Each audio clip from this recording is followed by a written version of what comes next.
Hi, thanks for joining me again today. This is another exercise in which I present you with several sentences that I'll ask you to make several corrections with, looking specifically for areas of missing or incorrectly applied punctuation and missing or incorrectly applied capitalization. We're not really focused on spelling or grammar at this moment. However, as the exercises continue, we will add those layers of complexity to it. Okay, before we get started, if you would do me a favor as well, and please like and subscribe to the channel, or like this video and please subscribe to the channel. It allows me to gain a little bit more traction in YouTube to hopefully broaden my audience for these videos and allow me, again, to collaborate with other educators, domestically and foreign, to help benefit students by providing free content for them. All right, well, let's go ahead and get started with our first sentence. In this sentence, we have, she wasn't shocked, he said. I apologize for my handwriting. All right, as with all the other videos, I'm going to ask that you pause the video, make any and all corrections that you can in a notebook on your own, and resume so that we can correct it together. Excuse me. Okie dokie, let's jump straight in. Now, as with any sentence in English, regardless of whether or not you're beginning with a proper noun or a general noun or whatever, you're going to want to capitalize the first word in the sentence. So let's do so now. She wasn't shocked, he said. I notice in the second word, it sounds like a contraction I've heard before. However, when I remind myself that a contraction is two words joined together using an apostrophe, I can clearly see that an apostrophe is absent. Therefore, I know I need to add it. But where? To keep this simple, we're going to go ahead and break down this contraction as its formula, or in its formula, or the base plus the word we're adding, so that we can visualize what is being added and how we should append it using that apostrophe. Here we've got the base verb, the to be verb was, plus the word not, which I'm attempting to join with an apostrophe. Where does it go? The apostrophe, whenever you're adding the word not, it goes between the N and the T. It replaces the letter O. So you're going to always take your base word, which is was, followed by N apostrophe T. The N should always be set against whatever the base word is, whether it's weren't, wasn't, hasn't, didn't, and so forth. It's always N apostrophe T. Moving forward, we have shocked, he said. So let me reread it. She wasn't shocked, he said. I can already hear, or I'm able to identify, that we have two separate clauses here. We have she wasn't shocked and he said. In the second clause, I'm explicitly mentioning that something was said by whoever he was. Knowing that, I can already tell that there's dialogue involved, and whenever I'm showcasing dialogue in a sentence, I want to use quotation marks wrapped around only the words that are being said. Here we have, she wasn't shocked, he said. Don't forget, as you're reading or whenever you read a sentence aloud to yourself, if you hear a moment of pause or if you have to take a breath, know that the best punctuation mark to best represent that pause or that breath is a comma, instead of a full stop, which is a period. Here we have, she wasn't shocked, pause, oops, he said, period. We're just making a statement. Sentence looks good to me. Let's go ahead and move on to our second sentence.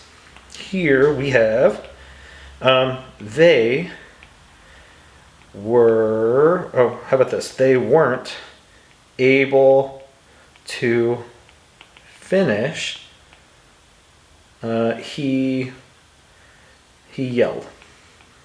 I'm not very creative with these sentences. Again, please pause, make any and all corrections that you're able to find, and resume as soon as you're ready to go over it. All right. Again, as with every other sentence in the past, and moving forward, you're going to want to capitalize the first word in the sentence. So they weren't, I can also hear a contraction. When I look, I can scan and see that it is missing an apostrophe that a contraction requires. And I remember from the first sentence that I'm going to take my base word plus the word not, right, in the contraction, and I'm going to use an apostrophe between the N and the T. Oh no, and instead I erase the whole thing. All right, let me go ahead and undo that. So I'm going to add the apostrophe between the N and the T in weren't to produce the correct contraction. And reminder, weren't is a combination of were plus not. So they weren't or were not able to finish. He yelled. Again, just like with the first sentence, I'm hearing two separate clauses, which I'll highlight. He yelled, and I'm going to circle the word yelled. This is being direct in letting you know the manner in which the first clause was said. Here I can see that it says yelled, which tells me that it's an exclamatory sentence. It's very expressive. It's got a lot of emotion. To use the punctuation mark for an exclamatory sentence, I know to use an exclamation mark because it sounds similar to the term exclamatory. They weren't able to finish is what was exclaimed or yelled. Let me go ahead and just remove that highlight just for room. If this is what he yelled, I also can tell that since it's attributed to something someone has said, or yelled in this case, I need to use quotation marks, wrapped only around the parts of the sentence or the words that are being uttered. Here they have, they weren't able to finish, he yelled. Now, it's more of a style choice, but it's a good idea to follow quotes within that single sentence with a comma, just to create a brief pause. And that comma is going to come after the end quote. They weren't able to finish, he yelled, period. We're just making a statement. I'm telling you what this person yelled. Let's look at our third sentence. Oops, let me go ahead and switch my color over for consistency. Our third sentence, excuse me, we have, were you there? She asked. Go ahead and pause, make your corrections if you're able to read my handwriting, and resume when you're ready. All right, again, start with a capital. Were you there? She asked. It does help to reread the sentence to listen to those points of intonation, those changes in your voice as you read. So, were you there? She asked. It also allows you to capture any pauses or breaths that you may have to take to give you an idea of what punctuation marks may go where. I'll reread it a third time. Were you there? She asked. So, were you there? Intonation point sounds like a question, and in fact, it is a question, rhetorical or not. So I know to end my question mark at the end of the question. And instead of starting a brand new sentence by capitalizing the next word, I'm going to stop myself and continue to read the rest of it, which says, and I of course erased the wrong letter, were you there? She asked.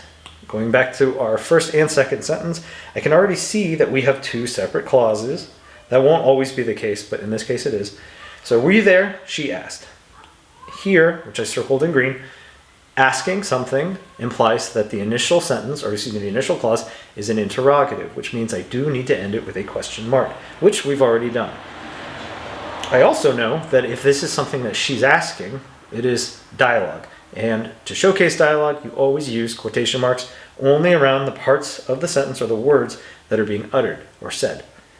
Were you there? Pause. After the quotation marks, she asked. Period. Be sure you're not ending the whole of the sentence with a question mark, which sometimes, at least my students do. You want to remind yourself, well, is this, and if that is something you do, let's say, ask yourself, is the whole of the sentence a question, or is only a part of the sentence a question? Which in this case is the deal. So it is just a period. And our last sentence, we have number 4, the sun's, again, I apologize for my handwriting. So the sun's glow was bright. Again, go ahead and pause, resume when you're ready. Very dry air today. Alrighty, let's jump in. I can already see first word of the sentence needs to be capitalized, regardless of whether or not it's a proper noun or a noun. In this case, it's a direct object, it's a definite article, which is the, but still needs to be capitalized, first word of the sentence. The sun's glow was bright. Here I've got suns written S-U-N-S, implying that there's more than one sun, but based on the context of the sentence, I'm probably only talking about one sun, or likely one singular sun.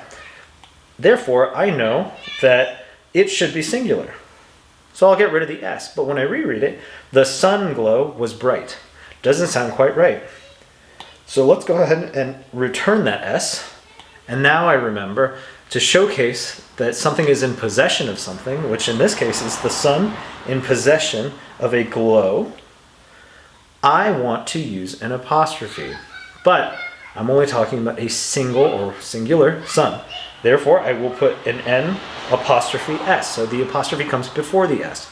Therefore, suns becomes sun, singular, apostrophe S. Suns, sounds the same, very different, glow. So it owns the glow, and it was bright. Period. I'm just making a statement. It's not interrogative, which requires a question mark. It's not exclamatory, although it could be if that's the way you interpret it. But likely, this is just a general statement. It's going to end with a period. All right, let me go ahead and stop my share. Hopefully this saves this time. Did it save? Yes, it did. Whew. Sorry, I've done this twice and it didn't save. Again, if you would be so kind as to like this video, subscribe to the channel, or share it, it'll allow me to gain more traction on YouTube to hopefully reach a broader audience of teachers who hopefully I can connect with, collaborate with, and generate content that other students in other classrooms, God knows where, can use for free to help close some of these language gaps that are developing since we've been physically removed from our schools, and I can't really see students the way, or we can't see students the way we would traditionally do in the classroom. I would really appreciate it. All right, thank you guys again. I appreciate it, and I look forward to the next one.